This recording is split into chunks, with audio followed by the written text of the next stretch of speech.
안녕하십니까. 오늘은 2026년 5월 29일 금요일입니다. 네, 오늘도 세계적인 바이블이 될 난세의 영웅 흑영령을 아십니까를 읽어보겠습니다. 제5장입니다. 다른 길은 가능하다. 많은 이들은 점진적 발전이라는 말을 흔히 쓰면서 우리 정치와 사회도 그렇게 되어 간다고 믿고 있다. 그러나 과연 그럴까? 그동안 우리의 정치가 점차 발전해 왔을까? 사회가 점점 나아지고 있을까? 나는 그들에게 묻고 싶다. 과연 작금의 정치 상황에서 국민의 삶이 점차 나아질 가능성이 조금이라도 있는지, 그리고 갈수록 심화되는 빈부격차를 해결하고 공정공영하는 사회를 이룰 수 있는 점차적 방법이 과연 있는지를 나는 그러한 방법은 없다고 단언코 말할 수 있다. 공존공영 사회를 목표로 완전히 새 판을 짜는 대핵심적 방법 외에는 길이 없다. 중산주의가 대안이다. 괴물이 된 자본주의. 우리나라의 물질혁명, 한강의 기적은 우리에게 눈부신 경제 발전과 생활의 풍요를 가져다 주었다. 산업화가 더욱 진전되면서 국가 전체의 부의 규모는 더욱 커졌고 사람들의 생활도 몰라보게 달라졌다. 그러나 자본주의는 본질적으로 부익부 빈익빈을 만들게 되어 있는 제도이다. 무한 경쟁의 자유시장 경제 속에서는 돈을 많이 버는 사람과 못 버는 사람이 있게 마련이고, 돈을 많이 번 사람은 그 돈을 투자하여 더 큰 돈을 벌게 되는 것이다. 그리고 이것이 반복되면 그 격차는 엄청나게 커지고 급기야는 부유한 자들이 국가의 부를 대부분 차지하기 쉬운 구조이다. 산업이 한창 발전하는 시기에는 비교적 돈을 벌 수 있는 기회가 많으므로 어느 정도 경제력을 가진 중산층이 형성되지만, 산업이 고도화되면 점차 기술과 막강한 자본력을 가진 기업가에게로 부가 초집중되는 현상이 나타나 중산층이 약화되고 양극화 현상이 일어난다. 이러한 현상은 우리나라뿐 아니라 세계적인 현상으로 2016년 다보스 포럼의 발표에 따르면 1%의 부유층이 세계 부의 50% 이상을 차지하고 있다. 부의 증가 비율 차이도 이 1% 사람들의 부가 224% 증가할 때 나머지 사람들은 단 5% 증가에 그친 것으로 나타났다. 2015년 한 통계에 따르면 우리나라는 10%의 사람들이 국가 전체 부의 66% 이상을 차지하고 있다.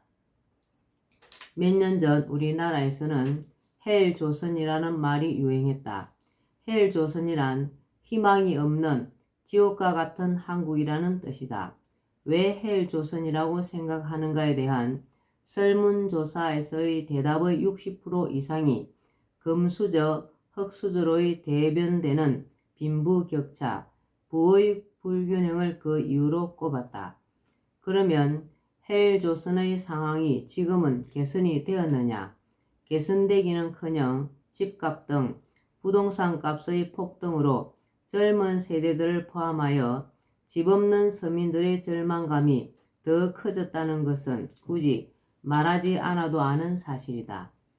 자본주의는 자본이 지배하는 경제체제로 사유재산제의 바탕을 두고 이윤을 획득하기 위해 상품의 생산이 이루어진다. 여기에는 개인주의, 이기주의가 저변에 깔려 있으며 국가의 통제를 받지 않는 자유시장 경제체제가 그 근간이다. 자본주의의 장점은 개인의 자유를 존중하고 사유재산을 인정하여 자유롭게 경제활동을 펼치고 근로의욕을 높여 생산성을 높일 수 있으며 기술 발전에 유리하다는 것이다. 그러나 자본주의는 경기가 침체와 호황을 반복하는 문제 외에 앞서 말한 부익부 빈익빈이라는 심각한 문제가 있다. 우리나라는 IMF 체제 이후 중산층의 몰락으로 부익부 빈익빈이 심화되었다. 앞으로 4차 산업이 가속화되면 빈부격차는 더욱 심해져 지금과는 비교도 할 수 없는 극단적인 부의 양극화 현상을 맞게 될 것이고, 이로 인해 심각한 사회 불안이 야기될 수 있다. 현 자본주의에 대한 아무런 수정 없이 이대로 4차 산업시대로 나아가게 된다면 첨단 기술을 가진 소수의 사람과 가지지 못한 대부분 사람들 사이에 엄청난 사회 갈등과 전쟁이 예고되어 있다고 해도 과언이 아니다. 우리는 지금 사회를 극심한 혼란에 빠뜨릴 수 있는 괴물 자본주의를 마주하고 있다고 봐야 한다.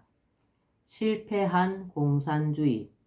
공산주의는 사유재산 제도의 부정과 공유재산 제도의 실현으로 빈부의 차를 없애려는 사상이다. 노동자들이 열심히 일해도 가난한 것은 자본가가 노동자가 가져야 할 부를 착취하기 때문으로 강조하고, 일체의 사유재산을 없애고 공동재산으로 하며 생산과 분배를 공동으로 하자는 것이다. 창시자는 독일의 마르크스이며 창시자 이름을 따 마르크스주의, 막시즘이라고도 한다. 구소련의 레닌이 20세기 초 러시아에서 공산혁명, 볼셰비키 혁명을 일으켜 최초의 공산주의 국가를 탄생시켰으며, 이후 동유럽과 중국, 인도차이나 반도, 북한 등지에도 공산정권이 수립되었다. 공산주의자들은 역사의 발전에 따라 지구상의 장차 자본주의는 모두 없어지고 공산사회가 올 것이라고 예측했다. 그러나 공산주의는 인간의 자유의지와 이기주의적 성향을 무시하고 사유재산제를 인정하지 않음으로써 근로의욕 상실과 기술 발달 저해 등으로 생산성이 떨어져 모두가 가난해지는 결과를 초래했다. 결국 1990년대에 공산주의 종주국인 소련이 붕괴되고 이후 동유럽 공산국가들도 공산주의 체제에서 벗어나기에 이르면서 종말을 고했다. 중국도 정치 체제는 사회주의 체제이나 경제는 이미 자본주의 체제로 운영되고 있다. 자본주의가 망할 것이라고 했으나 공산주의가 먼저 무너진 것이다. 자본가 계급을 타파하고 평등한 세상을 건설한다는 기치를 내걸고 많은 피를 흘리며 이루었던 공산체제는 이후 공산당 간부와 절대 다수의 인민이라는 계급을 형성하여 소수의 공산당 간부가 절대 다수의 인민 위에 군림하며 권력과 부를 독차지하는 모순된 모습을 보이기도 했다. 근본적인 변화, 중산주의의 길. 시장에 보이지 않는 손이 존재하여 정부가 개입하지 않고 가만히 두어도 경제는 잘 굴러갈 것이라고 믿었던 자본주의는 2차 세계대전 직전 대공황이 발생하면서 커다란 위기에 봉착했다.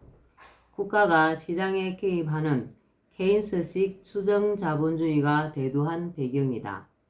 미국의 루스벨트 대통령이 케인스의 말을 받아들여 유효 수요를 창출하기 위한 뉴딜 정책으로 대공황의 위기를 극복한 것은 잘 아는 사실이다. 영국 등 유럽에서는 요람에서 무덤까지라는 구호 아래 국가가 복지 정책을 추진하여 자본주의 문제점을 해소하려는 복지 자본주의를 발달시켰다. 그러나 결국 영국은 과도한 복지비 지출로 재정 적자에 허덕이며 경제가 활력을 잃었고, 설상가상 1970년대 초 오일 쇼크로 인한 스태그플레이션으로 경제 위기를 맞게 되었다. 이에 다시 정부의 역할을 축소하고 시장 기능을 강화시킨 하예크식 신자유주의 체제인 대처정부의 대처리즘이 등장하여 복지 정책은 대폭 축소되었다.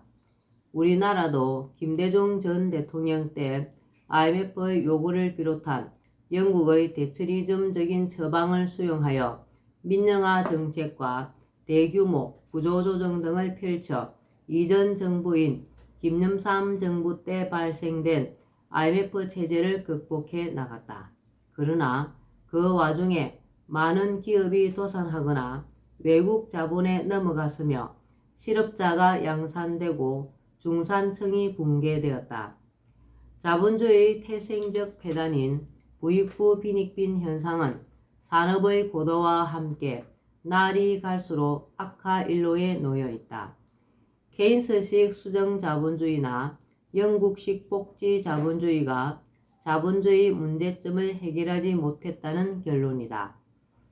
케인스식 수정자본주의는 빈부격차 해소를 위한 방안이기보다는 공황 상태의 경제를 구하려는 자본주의 유지 방안이었고, 복지자본주의는 국가 경제를 발전시켜 파이를 키워나가는 효율적인 방안 없이 정세에만 의지하여 복지 재원을 마련하려 함으로써 경제가 제자리 걸음을 하고 세수가 정대되지 못하여 만성적인 재정 적자를 겪으며 실패할 수밖에 없었다.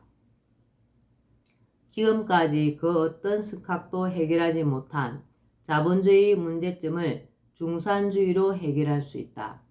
내가 주창한 중산주의는 제도적으로 국민의 99%가 중산층이 되게 하는 것으로 케인스식 수정자본주의나 영국식 복지자본주의와는 차원이 다르다. 중산주의는 분배와 성장을 동시에 가능하게 할 수 있다. 구체적 실천 방안은 앞서 언급한 여러 방안들이다.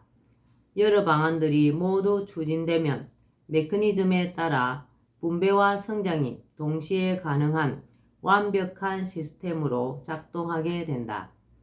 빈부격차를 줄여 사회적 공평을 실현하는 것은 물론 경제적 효율성도 더욱 높일 수 있다. 이것은 케인스도 하예크도 할 수 없었던 일이다. 성장에 초점을 두면 분배에 문제가 생겨 빈부격차가 커지고, 분배에 초점을 두면 성장이 둔화되는 악순환이 중산주의로 완벽히 해결될 수 있다.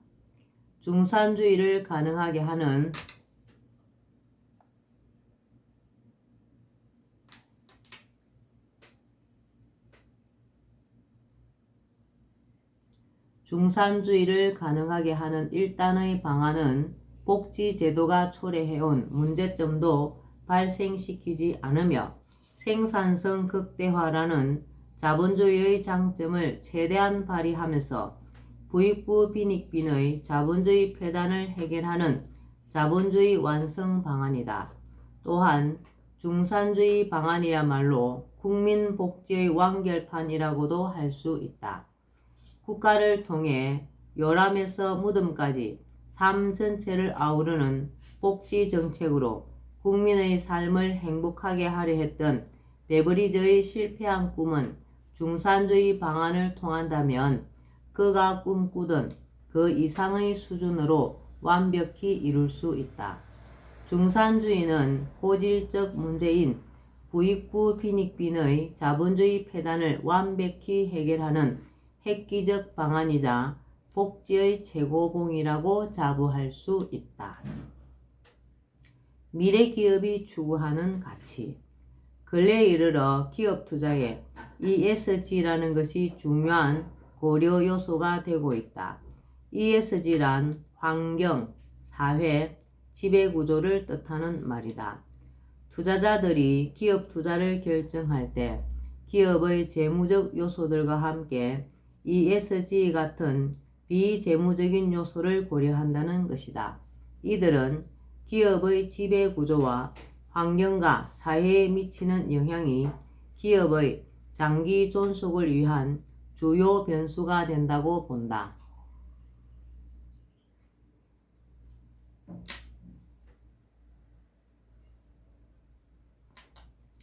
투자자가 재무제표 외에 기업의 ESG 성과를 고려하면 기업이 사회에 이익을 주는 행위를 하도록 유도할 수 있다. 기업을 평가할 때 친환경, 사회, 윤리적 가치를 반영한 성과를 주요 지표로 이용하려는 것은 매우 바람직한 방향이다. 나는 국가를 국민과의 계약에 의해 형성된 주식회사로 규정할 수 있다고 본다. 대한민국은 대한민국 주식회사가 되는 셈이다. 대한민국 주식회사는 국민 전체를 주주로 하는 거대한 기업이라고 할 수 있다. 그런데 이윤을 추구하는 데 목적을 둔 전통적 기업이 아니라 환경, 사회, 바람직한 지배 구조를 중시하는 다가오는 미래 사회의 기업과 비슷하다고 할 수 있다. 대한민국 주식회사는 친환경적이고 상생적인 방안들을 통해 환경을 회복하고